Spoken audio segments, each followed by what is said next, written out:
Prej disa ditësh konflikti midis Shteteve të Bashkuara të Amerikës dhe Iranit është përshkallëzuar ndjeshëm. Qytetarët e Vlorës, ashtu si edhe miliona persona në të gjithë botën, po i ndjekin me interes këto zhvillime. Të ndarë në mendime disa prej qytetarëve thonë se konflikti është i nxitur nga Shtetet e Bashkuara të Amerikës për interesa madhore, teksa dënojnë ndërhyrjet e superfuqisë amerikane në territorin legjitim të një populli, ndërsa të tjerë thonë se Irani është një rrezik që duhet parandaluar. Sipas qytetarëve, për vendin ton nuk ka vend dhe frikë për panik, pasi Shqipëria nuk preket nga konflikti në mënyrë direkte. Qytetarët theksojnë edhe faktin se vendi ynë është prekur në një mënyrë indirekte nga ky konflikt, ku deri më tani kemi një rritje të çmimit të karburantit, e cila do të pasohet nga të tjera rritje çmimesh. Sipas vetë qytetarëve në Vlorë, në këtë drejtim duhen kontrolle, pasi kanë nisur që tani abuzimet nën pretekstin e luftës. Ja fut kotë shbaja, ata jam në vetë punë e tyre. Të gjithi kanë, edhe Kina e ka, dhe Rusia e ka, dhe Franca e ka, e të gjithandeja. Po ata e më të mëdhej dhe mendoj se jam më të mirët. Dhe dohen zdo nga njëre i madhi e hatë voglin. Shqipëria preket? Shqipëria nuk besoj. Ne kemi ja 5-6 iranianë aty me ata, po dhe ata i kalën Amerika përfundimisht. Nuk ka vend për panik? Nuk besoj.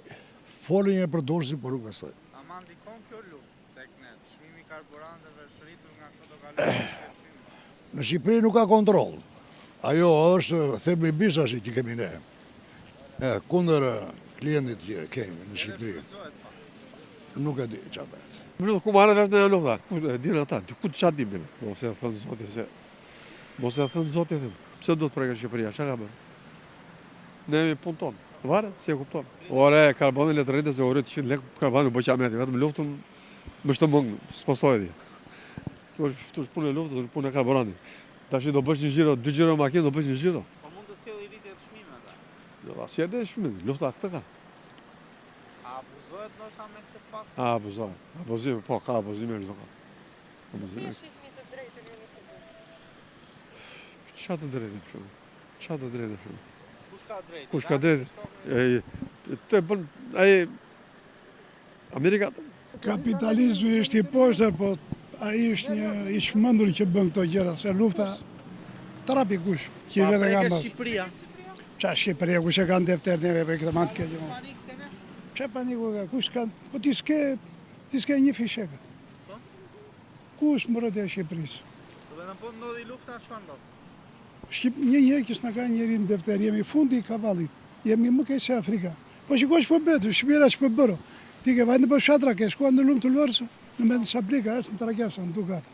Qak, akoma me ato ondra dhe ndiramë signiu, çmimet që ke këtu të esë në gjitha supermerkatet, i ka në ullirë gakat. Një shishe birë është 2300 lek në Shqipëri. Euro në vjetë e dirama, se euro do ishe 1,20, 1,60, si që kam pasur Bulgaria, Rumania, se në që po vute në euro. Po bëndë edhe, po që po bëndë e Kosovën si shtetë. Jemi kombi më i vuajtur në Ballkan, po historikisht shqiptarë nga shqiptarë ka pas të keqen. Është e gabuar.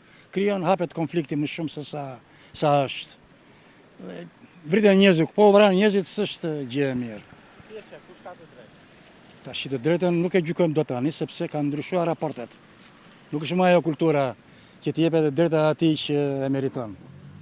Më falni, më fal, Shqipëria jo asnjëherë. Ka vend për panik? Nuk ka, sepse Shqipëria është një shtet që nuk ka ngacmuar, më tepër e kanë ngacmuar se e kanë ngacmuar.